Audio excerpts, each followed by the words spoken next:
मकान सर्वे में दिल को झकझोरने वाला 10 सबसे बड़ा सवाल से आपको डरने की बिल्कुल भी जरूरत नहीं है। भारत के जितने भी लोग हैं उनके मन में भी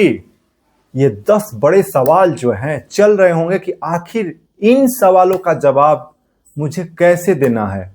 देखिए, ऐसे सवाल है ना जो लोगों के दिमाग में चल रहे होंगे, और जो 33 सवाल आपको जो जवाब देना है उसमें एक 34वां सवाल भी जुड़ चुका है। और आज वे 10 सबसे बड़ा सवाल जो दिल को झकझोर रहा है उसकी भी चलिए हम एक एक जानकारी साझा करते हैं। और सबसे पहले हम बात करते हैं कि मकान सर्वे में सबसे बड़ा एक सवाल, जो 34वां सवाल जो अभी लोगों के मन में चलना शुरू हो चुका है कि अगर किसी व्यक्ति, यानी कि आप एक पर्सन है और आपकी पत्नी 2 हैं, तो क्या एक फैमिली माना जाएगा या फिर डबल फैमिली माना जाएगा? तो भारत के वैसे लोग जिनकी पत्नियां 2 हैं उन्हें डबल फैमिली माना जाएगा, और डबल फैमिली पर ही आपको जो है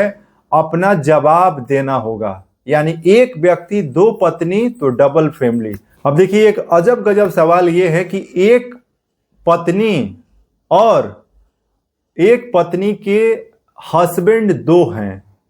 तो अगर इस केस में पूछा जाए कि आपको इसमें डबल फैमिली माना जाएगा या सिंगल फैमिली माना जाएगा, तो वहां पर अगर एक ही वाइफ के 2 हस्बैंड हैं तो उन्हें सिंगल फैमिली माना जाएगा। ये अजब गजब सवाल भी मुझे कंफ्यूज कर रहा है, इसीलिए आज जो है ये दिल को झकझोरने वाला सवाल जो आपके सामने लेकर के आए हैं। अब हम बात करते हैं अगले जो सवाल, जो 10 सबसे इंपॉर्टेंट सवाल की हम बात कर रहे हैं इसमें। तो अब जो सबसे इंपॉर्टेंट लोगों के मन में जो सवाल चल रहे हैं, जिसमें अगर किसी के घर में नौकर रहते हैं, यानी कि आपके घर में किसी को भी आप खाना बनाने के लिए रखे हैं या अन्य कामों के लिए घर पर रखे हैं, तो अगर वे आपके घर में रहते हैं, आपके किचन में खाना बनाते हैं, आपके घर में विश्राम करते हैं, तो उन्हें भी आपको घर का सदस्य के रूप में ही मान करके जानकारी देना है, और फॉर्म में उसे भी आपको अंकित करना है। जो 33 सवाल है उसमें भी जो आपके घर में रहते हैं, नौकर भी हैं, तो वे भी आपके परिवार के सदस्य माने जाएंगे। चलिए अगले सवाल जो दिल को झकझोर देगा सुन करके, उसकी हम बात कर लेते हैं। अगर किसी मकान में 4 दोस्त एक कमरे में रहते हैं तो परिवार उन्हें भी माना जाएगा, यानी परिवार के सदस्य के रूप में भी आपको जो है उनको भी बताना होगा, और उस परिवार का मुखिया कोई भी दोस्त हो सकता है। जैसे मान लीजिए कि आप किसी मकान में रह रहे हैं और एक रूम है, 4 लोग रहते हैं, तो उस रूम में आप रहते हैं तो उनमें भी कोई एक मकान मालिक होगा, और 4 दोस्तों को मिला करके जो है वो एक परिवार माना जाएगा। चलिए अगले सवाल की ओर आगे बढ़ते हैं। अगर दुकान भी बहुत सारे हैं तो दुकान को लेकर के लोगों के मन में सवाल चल रहे होंगे। किसी दुकान में कोई परिवार अगर सो रहा है, उसी दुकान में रह रहा है, तो उसे कमरा या घर नहीं माना जाएगा। ये जान लीजिए कि अगर वे दुकान है तो उसको या तो कमरा भी आप नहीं मानेंगे और घर भी नहीं मानेंगे, क्योंकि वो एक कमर्शियल पर्पस से उपयोग किया जाने वाला रूम है। अब देखिए उसमें क्या है कि कमरे के आगे शून्य जो है आपको अंकित करना होगा, वैसे कमरा को लेकर के। वहीं बरामदा, गैलरी और छज्जा भी कमरा में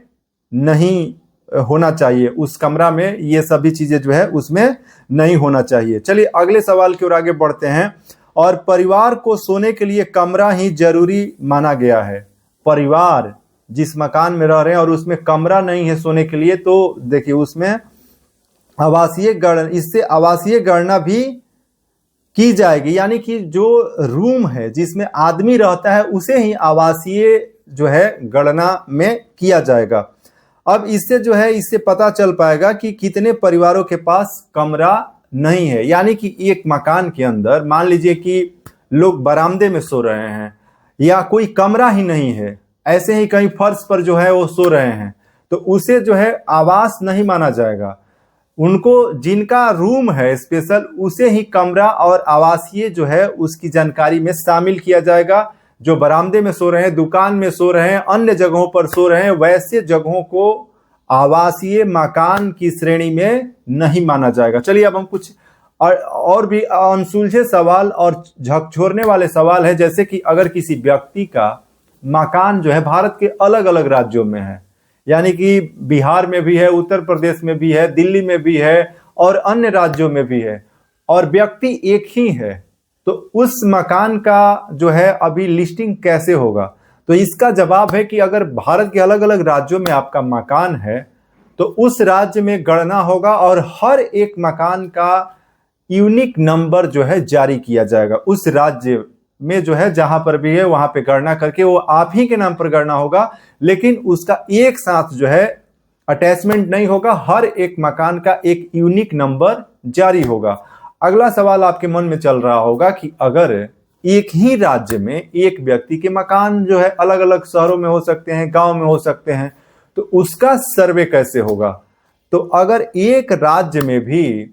अलग अलग कई मकान आपका है, एक ही व्यक्ति है, तो उसका भी सर्वे अलग अलग जगह के नाम से किया जाएगा और हर मकान का एक यूनिक नंबर जारी होगा। ऐसा नहीं है कि देखिए अगर पास में भी मकान है, एक मकान यहाँ है और एक मकान अलग आपका है, तो उसका भी एक अलग यूनिक नंबर जारी होगा। लेकिन यहाँ पे एक चीज है कि उसी व्यक्ति के नाम पर सारे मकान जो है उसमें दर्ज होंगे, लेकिन आईडी जो मकान का यूनिक नंबर होगा अलग अलग होगा। अब एक और भी सवाल जो आपके मन में चल रहा होगा, और ये भी आपको झकझोरने वाला सवाल है कि अगर एक व्यक्ति है, अलग अलग राज्यों में उनका घर है, एक राज्य में भी अलग अलग जगहों पर घर है, हर घर में जो है वहां पे उन्होंने बाइक रखा है, कार रखा है, अलग अलग सामान रखे हैं, तो इसका आखिर लिस्टिंग कैसे होगा, कैसे जानकारी दिया जाएगा? जबकि वाहनों का भी जानकारी देना है और भी सभी प्रकार की सुविधाओं का जानकारी देना है। तो ऐसे स्थिति में देखिए, एक व्यक्ति, मकान अलग अलग, सबका यूनिक नंबर जो है जारी हो जाएगा, लेकिन आप जैसे एक व्यक्ति हैं जिसका नाम मान लीजिए कि रविशंकर तिवारी ही हैं, और रविशंकर तिवारी को जो है 5 राज्यों में मान लीजिए कि अलग अलग जगहों पर घर है और हर जगह जो है वाहन अलग अलग है, तो घर का लिस्ट यूनिक नंबर अलग हो जाएगा। लेकिन एक व्यक्ति जो रविशंकर तिवारी हैं, उनके नाम पर जितने भी वाहन हैं, चाहे वो मोटरसाइकिल हो, साइकिल हो, कार हो, सब एक व्यक्ति के नाम पे दर्ज हो जाएगा। अब चाहे भारत के अलग अलग राज्यों में हो, एक जगह पर हो, वे सारे वाहन, वे घर के अंदर सारी जो सुविधाएं होंगी, चाहे एक जगह आपका 2 एसी है, किसी एक जगह 2 एसी है, फिर अलग अलग जगहों पर आपके घर में फ्रिज कितने हैं, आपके घर में जो है एलईडी टीवी कितना है, या फिर आपके घर में जो है अन्य प्रकार के इलेक्ट्रॉनिक्स डिवाइस कितने हैं, घर में और भी कौन कौन की सुविधाएं आप उपयोग कर रहे हैं, तो ये सारी चीजों का जानकारी जो है आपके जो ऑनर होंगे उसके नाम पर दर्ज हो जाएगा। अब चलिए हम 10 जो सबसे बड़ा सवाल जो दिल को झकझोर सकता है उसका अगला सवाल लेते हैं। और मकान सर्वे जो हाउस लिस्टिंग हो रहा है इस बार 2026 में, और ये पूरे भारत के लोगों के लिए बहुत ज्यादा जो है ऐसे सवाल लोगों के मन में चल रहे होंगे, और उसका जवाब आज लेकर के हम आए हैं। अब एक बड़ा सवाल ये भी चल रहा होगा कि हाउस सर्वे जो ये हो रहा है, अगर मान लीजिए कि एक मकान में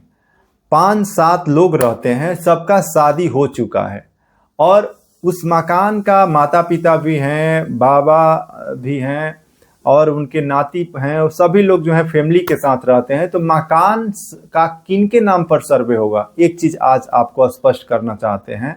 कि देखिए, अगर परिवार में 10 लोग हैं, सब शादीशुदा हैं, हस्बैंड वाइफ हैं,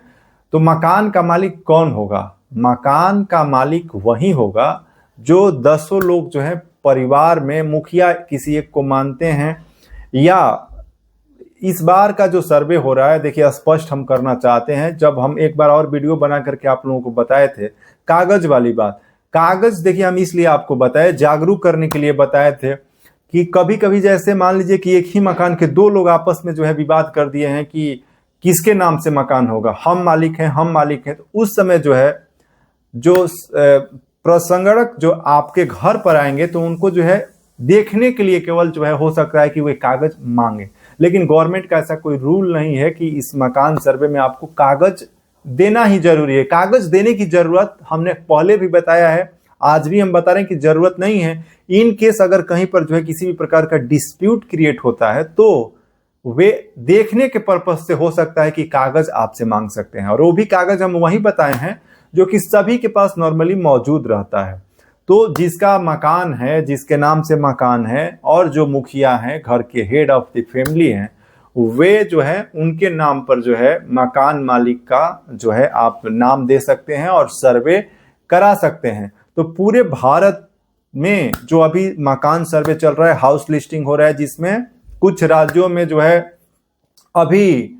सेल्फ इनोमिनेशन फॉर्म भरा जा रहा है, जैसे उत्तर प्रदेश में, बिहार में जो है संगणक जो है घर घर जाकर के वेरिफिकेशन जो है प्रक्रिया कर रहे हैं। अन्य राज्य जैसे दिल्ली हो गया, उत्तराखंड या बाकी राज्यों में भी प्रक्रियाएं चल रही है। तो ये सवाल आपके जो मन में भी चल रहा होगा, जो दिल में चल रहा है, उसकी जानकारी आपके साथ साझा की है, और आशा करते हैं कि आज की इस वीडियो में जो हमने आपको जानकारी आपको जरूर अच्छा लगा होगा। अभी आप रविशंकर तिवारी को रवि तिवारी भारत चैनल पर देख रहे थे। चैनल पर पहली बार जुड़े हैं तो सब्सक्राइब कर लीजिएगा, वीडियो को लाइक कीजिएगा, और इससे जुड़ा कोई सवाल या सुझाव है तो कमेंट बॉक्स में टाइप कीजिएगा। आज की इस वीडियो में बस इतना है।